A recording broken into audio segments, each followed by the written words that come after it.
नमस्कार, the book pod में आपका स्वागत है। मैं हूं आपकी होस्ट काजल। और मैं हूं आपका दोस्त आर.के।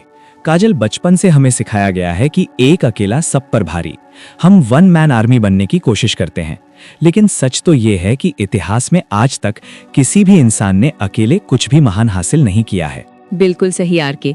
चाहे वो माउंट एवरेस्ट चढ़ना हो, कोई बड़ा बिजनेस खड़ा करना हो या क्रिकेट वर्ल्ड कप जीतना हो, सफलता हमेशा एक टीम की होती है, अकेले इंसान की नहीं। जैसा कि कहा जाता है, टैलेंट आपको गेम जिता सकता है, लेकिन टीम वर्क आपको चैंपियनशिप जिताता है। लेकिन एक अच्छी टीम बनती कैसे है? क्या सिर्फ अच्छे लोगों को साथ लाने से टीम बन जाती है? नहीं, टीम बनाने के भी नियम होते हैं। और आज हम डिकोड करेंगे लीडरशिप गुरु जॉन सी मैक्सवेल की बेस्टसेलर मिलकर काम करने के 17 कारगर नियम। इस किताब में वो 17 अटल नियम या लॉज हैं जो किसी भी बिखरी हुई भीड़ को एक विजेता टीम में बदल सकते हैं। हम जानेंगे कि कमजोर कड़ी यानी वीक लिंक को कैसे पहचाना जाए, बुरे रवैये यानी बैड एप्पल वाले इंसान को टीम से निकालना क्यों जरूरी है और बेंच स्ट्रेंथ का क्या महत्व है। तो अगर आप एक लीडर हैं, मैनेजर हैं या अपने परिवार को भी एकजुट रखना चाहते हैं, तो ये एपिसोड आपके लिए गेम चेंजर है। चलिए मैं से हम तक का सफर शुरू करते हैं, सिर्फ द बुक पॉड पर। क्या कभी सोचा है कि कुछ टीमें, चाहे वो स्पोर्ट्स में हो या ऑफिस में, उनमें एक अलग ही जादू सा होता है। वो बस क्लिक कर जाती हैं। और वहीं दूसरी तरफ कुछ टीमें होती हैं जिनमें दुनिया भर के टैलेंटेड लोग होते हैं, लेकिन वो मिलकर एक कदम भी आगे नहीं बढ़ पाती। हाँ, मुझे हमेशा से ये बात हैरान करती है कि इसके पीछे सिर्फ किस्मत होती है या कोई सोचा समझा विज्ञान। आज हम इसी जादू के पीछे का विज्ञान समझने की कोशिश करने वाले हैं। हमारे पास जॉन सी मैक्सवेल की एक बहुत ही कमाल की किताब है, मिलकर कार्य करने के 17 कारगर नियम। ये किताब दावा करती है कि एक बेहतरीन टीम बनाना कोई तुक्का नहीं, बल्कि एक कला है जिसके कुछ तय नियम हैं। और हमारा मकसद सिर्फ इन नियमों को लिस्ट करना नहीं है, बल्कि ये समझना है कि ये असल में काम कैसे करते हैं। सही। हम ये जानने की कोशिश करेंगे कि व्यक्तियों के एक समूह और एक विजेता टीम के बीच का फासला क्या होता है। वो कौन सी अदृश्य चीजें हैं जो साधारण लोगों को मिलकर असाधारण नतीजे देने पर मजबूर कर देती हैं। सबसे पहला नियम, जिसे किताब में महत्व का नियम कहा गया है, वो सुनने में बहुत सीधा लगता है, लेकिन शायद सबसे गहरा है। इसका सार ये है कि कोई भी बड़ा काम करने के लिए एक व्यक्ति हमेशा बहुत छोटी संख्या होती है। ये उस अकेले हीरो वाली सोच पर सीधा हमला है। ये बहुत दिलचस्प है, क्योंकि हमारी संस्कृति अक्सर व्यक्तिगत प्रतिभा को, मतलब इंडिविजुअल टैलेंट को बहुत बढ़ावा देती है। हाँ बिल्कुल। लेकिन ये किताब हमें याद दिलाती है कि इतिहास के सबसे बड़े नाम भी अकेले नहीं थे। स्रोत में डैनियल बून जैसे खोजकर्ता से लेकर वायट अर्प, यहाँ तक कि आइंस्टाइन का भी जिक्र है। आइंस्टाइन भी? हाँ, उनके क्रांतिकारी विचारों के पीछे भी दूसरे वैज्ञानिकों और विचारकों का एक पूरा नेटवर्क था। तो सवाल ये उठता है कि अगर टीम वर्क इतना जरूरी है, तो लोग अक्सर अकेले ही सब कुछ करने की कोशिश क्यों करते हैं? हाँ, ये बहुत बड़ा सवाल है। मतलब कभी कभी तो लगता है कि किसी को साथ लेके समझाने से अच्छा है खुद ही कर लो, जल्दी हो जाएगा। और यही सोच सबसे बड़ा धोखा है। स्रोत इसके 3 मुख्य कारण बताता है। पहला और सबसे बड़ा कारण है अहंकार। अहंकार? हाँ, ये सोचना कि मुझसे बेहतर ये काम कोई नहीं कर सकता। अच्छा। दूसरा कारण है असुरक्षा की भावना। कुछ लोगों को डर लगता है कि अगर टीम में किसी और को शामिल किया तो शायद उनका महत्व कम हो जाएगा या क्रेडिट कोई और ले जाएगा। बिल्कुल। और तीसरा कारण है एक तरह से अनुभवहीनता या नादानी। कई बार लोगों को अंदाजा ही नहीं होता कि सामने जो चुनौती है वो कितनी बड़ी है। तो इसका मतलब है कि असली बदलाव टूल सेट में नहीं, बल्कि माइंडसेट में है। मैं से हम की तरफ जाना। बिल्कुल। एंड्रयू कार्नेगी का एक बहुत अच्छा कोटेशन है जो इस बात को समझाता है। उन्होंने कहा था कि असली विकास तब शुरू होता है जब इंसान ये समझता है कि दूसरे लोग उसकी मदद से काम को और बेहतर तरीके से कर सकते हैं। ये स्वीकार करना कि आप हर चीज में माहिर नहीं हो सकते। हाँ, और यही एक महान टीम बनाने की दिशा में पहला कदम है। इसी सोच से जुड़ा हुआ एक और नियम है बड़ी तस्वीर का नियम। ये कहता है कि टीम का लक्ष्य किसी भी एक सदस्य की व्यक्तिगत भूमिका से हमेशा बड़ा होता है। सही है। मुझे मशहूर फुटबॉल खिलाड़ी मिया हैम का उदाहरण बहुत पसंद आया। वो अपने समय की सबसे बड़ी स्टार थी, लेकिन स्रोत बताता है कि वो टीम की जीत के लिए कुछ भी करने को तैयार थी। जैसे कि? यहाँ तक कि प्रैक्टिस के बाद टीम की जर्सी धोना भी। अरे वाह। ये कल्पना करना भी मुश्किल है कि आज का कोई सुपरस्टार ऐसा करेगा। ये एक बहुत शक्तिशाली उदाहरण है। ये दिखाता है कि जब कोई खिलाड़ी व्यक्तिगत उपलब्धियों से ऊपर टीम के लक्ष्य को रखता है तो क्या होता है। तो ऐसी टीमों में क्या खास होता है? जो टीमें इस बड़ी तस्वीर को समझती हैं उनमें कुछ गुण होते हैं।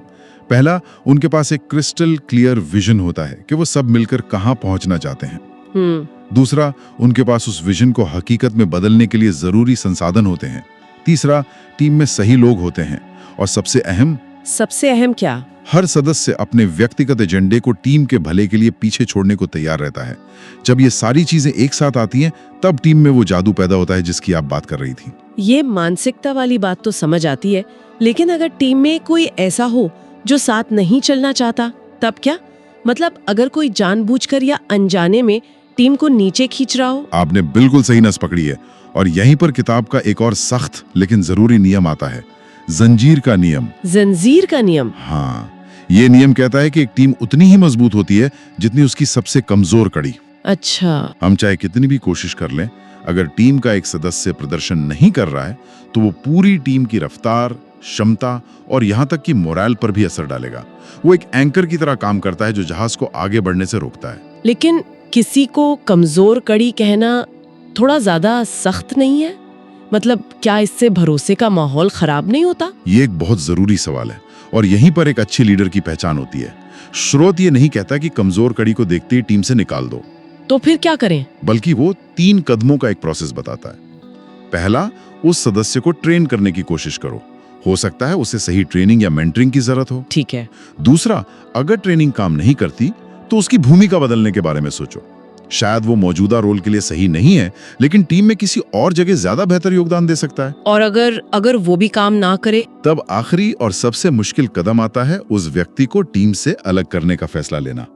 ये मुश्किल है, लेकिन लीडर की जिम्मेदारी पूरी टीम के प्रति होती है, न कि सिर्फ एक सदस्य के प्रति। स्रोत में यूएस नेवी सील्स की ट्रेनिंग का एक बहुत ही कठोर उदाहरण दिया गया है। वहां कमजोर कड़ी के लिए कोई जगह नहीं होती क्योंकि वहां दांव पर जिंदगियां लगी होती हैं। जाहिर है कॉर्पोरेट दुनिया में दांव उतने बड़े नहीं होते, लेकिन सिद्धांत वही रहता है। टीम का भविष्य किसी एक व्यक्ति की वजह से खतरे में नहीं डाला जा सकता। ठीक है, तो ये तो हुई कमजोर कड़ी की बात। इसके बिल्कुल विपरीत क्या है, यानी टीम का सबसे मजबूत पहलू? हाँ, और यहीं पर आता है खास जगह का नियम, जो मेरा पसंदीदा है।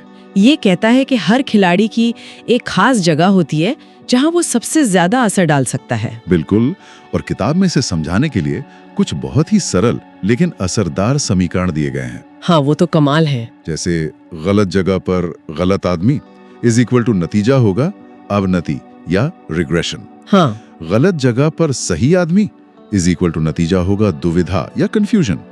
वो व्यक्ति शक्तिशाली है लेकिन अपनी क्षमता का इस्तेमाल नहीं कर पा रहा। सही बात है, ऐसा बहुत होता है। फिर सही जगह पर गलत आदमी इज इक्वल टू नतीजा होगा कुंठा या फ्रस्ट्रेशन। और जब सही जगह पर सही आदमी होता है तब होती है प्रगति। बिल्कुल, लेकिन एक पांचवा भी है जो सबसे बेहतरीन है। हाँ, जब सही जगह पर सही लोग हों, मतलब एक से ज्यादा, तब नतीजा होता है कई गुना प्रगति, मल्टीप्लिकेशन। और ये सीधे तौर पर लीडरशिप से जुड़ा है। एक महान लीडर का काम सिर्फ लोगों को हायर करना नहीं है, बल्कि उनकी असली ताकत को पहचानना है। एक तरह से टैलेंट का रणनीतिकार। बिल्कुल सही शब्द। वो ये देखता है कि किस खिलाड़ी को किस पोजीशन पे खिलाने से पूरी टीम की ताकत कई गुना बढ़ जाएगी। जब हर कोई वो काम कर रहा होता है जिसमें वो सबसे अच्छा है और जिसे करने में उसे मजा भी आता है। हाँ, तो टीम की ऊर्जा ही अलग होती है। टीम में एक और दिलचस्प किरदार होता है जिसके बारे में हम सबने अनुभव किया होगा। किताब इसे उत्प्रेरक का नियम कहती है। कैटलिस्ट। हाँ, ये वो लोग होते हैं जो टीम में जान फूंक देते हैं। जब सब कुछ मुश्किल लग रहा होता है, टीम का मनोबल गिरा हुआ होता है, तब ये एक व्यक्ति आगे आता है और पूरी बाजी पलट देता है। हाँ, हर विजेता टीम में आपको 1 या 2 ऐसे लोग जरूर मिलेंगे। ये जरूरी नहीं कि हमेशा सबसे ज्यादा टैलेंटेड हों, लेकिन उनमें कुछ खास गुण होते हैं। क्या? स्रोत बताता है कि वो स्वाभाविक रूप से चीजों को भांप लेते हैं। उन्हें पता होता है कि कब आगे बढ़कर जिम्मेदारी लेनी है। वे संवाद में माहिर होते हैं, जानते हैं कि किसे प्यार से समझाना है और किसे थोड़ी सख्ती दिखानी है। अच्छा। वे जोशीले होते हैं और उनका ये जोश एक तरह से छूत की बीमारी की तरह पूरी टीम में फैल जाता है। और सबसे जरूरी, वे ऐसे मौके बना लेते हैं जिन्हें दूसरे देख भी नहीं पाते।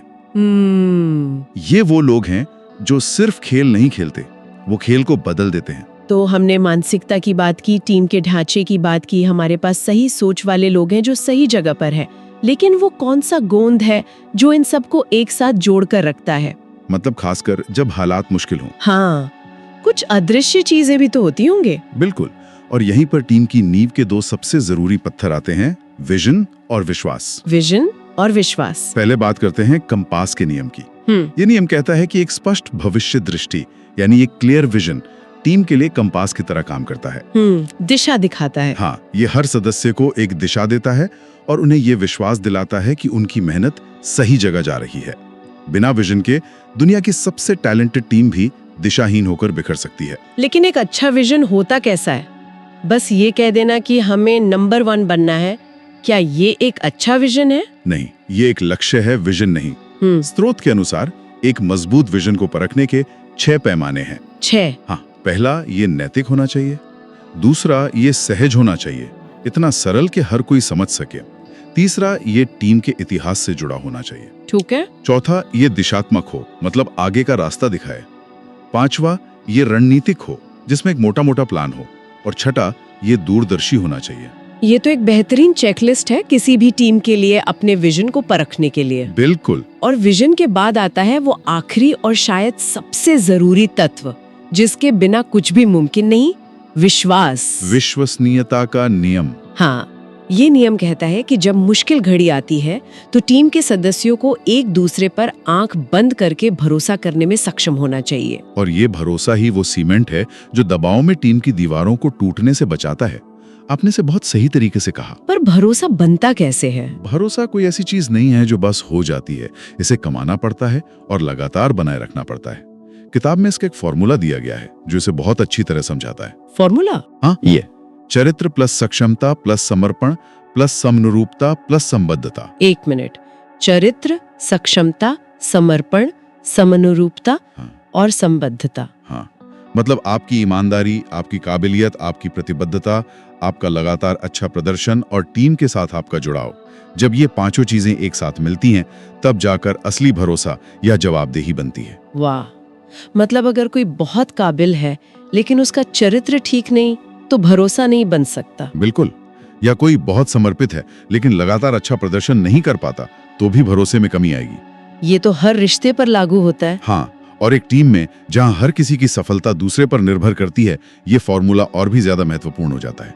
यही वो नींव है जिस पर बड़ी बड़ी चैंपियनशिप जीती जाती हैं। तो अगर आज की इस पूरी चर्चा को समेटें तो एक बात साफ है, एक महान टीम सिर्फ कुछ प्रतिभाशाली लोगों का झुंड नहीं है। नहीं, बिल्कुल नहीं। यह एक जटिल मशीन की तरह है जिसके हर पुर्जे को सही जगह पर होना चाहिए।